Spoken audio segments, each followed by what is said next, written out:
লাঙ্গল যার জমিদার, তেভাগা আন্দোলনের সঙ্গে আমরা জেনেছি। এই সব মিলিয়ে একটা কৃষকদের আন্দোলনের সঙ্গে জড়িয়ে পড়েছি। পরবর্তীকালে আমি যখন আপনার প্রত্যক্ষ রাজনীতিতে নামলাম, প্রথম নির্বাচনে গেলাম, আপনার সংসদ সদস্য নির্বাচনে, আমি যখন নির্বাচন করেছি 91 সাল, তা আমি মাঠের মধ্যে যাচ্ছি হেঁটে হেঁটে, আমি দেখি এক জায়গায় অনেক লোক বসে আছেন। তা আমি ভাবলাম যে এখানে একজন অনেক আমার ভোটার আছে, আমি চলে গেলাম তাদের কাছে, গিয়ে বললাম যে ভাই আমি তো ইলেকশনে দাঁড়িয়েছি, তা আমাকে আপনার ধানের শীষে ভোট দেবেন। তো ওখান থেকে এক ভদ্রলোক দাঁড়িয়ে বললেন যে স্যার আপনাকে আমরা চিনি, আপনি তো কলেজে অধ্যাপনা করতেন, অধ্যাপক মানুষ এবং খুব ভালো মানুষ, তার আগে তো পৌরসভার চেয়ারম্যানও ছিলেন আপনি, তা আমরা সবাই আপনাকে ভোট দেবো আপনি যদি আমাদের একটা কাজ করে দিতে পারেন। আমি বলি কি কাজ? আমরা সব কৃষক, আমাদের এই অঞ্চলে আপনার বড় নদী নাই, আমরা সেচের সময় পানি পাই না, আমাদের পানির খুব অভাব, আপনারা যদি পানির ব্যবস্থা করে দিতে পারেন তাহলে আপনাকে আর ভোট চাইতে আসতে হবে না।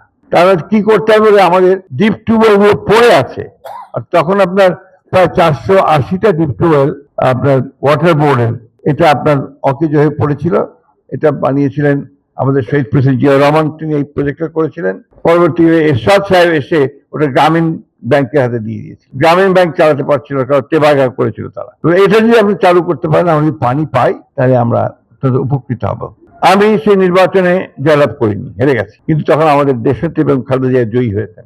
নির্বাচনের পূর্বে যখন আমাদের দেশনেত্রী খালেদা জিয়া নির্বাচনের বক্তৃতা করতে গিয়েছিলেন, জনসভা করতে গিয়েছিলেন, সেখানে আমি একটাই দাবি রেখেছিলাম যে আপনি আমার এই প্রজেক্টটা চালু করে দেবেন। নির্বাচনের পরে আমি তার কাছে গেছি, আমার এলাকার কৃষকদের নিয়ে গেছি, তারা কেউ লুঙ্গি পরে কেউ ধুতি পরে গিয়ে আপনার সেই সুগন্ধাতে গেছে।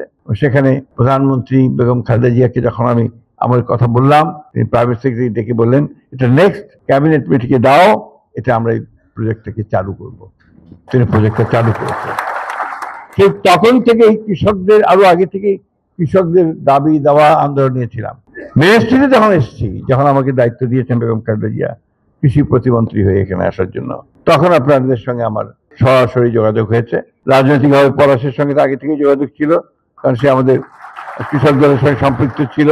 আমরা তখন আপনাদের সমস্যাগুলো জানতে পেরেছি, বুঝতে পেরেছি। পরে প্রধানমন্ত্রীকে আমরা রাজি করিয়ে, বাড়ির একটা বিশাল মাঠ ছিল, সেই মাঠে একটা বিশাল প্যান্ডেল করে প্রায় 1000-20 আপনাদের যারা কর্মরত ছিলেন ওই সময়, যারা ছিলেন, যারা আগে ছিলেন, তারা সহ আমাদের মন্ত্রী ছিলেন নিজামী সাহেব, সবাই মিলে, এবং তখন আপনার আইয়ুব কাদির ছিলেন সাহেব, সচিব সাহেব ছিলেন,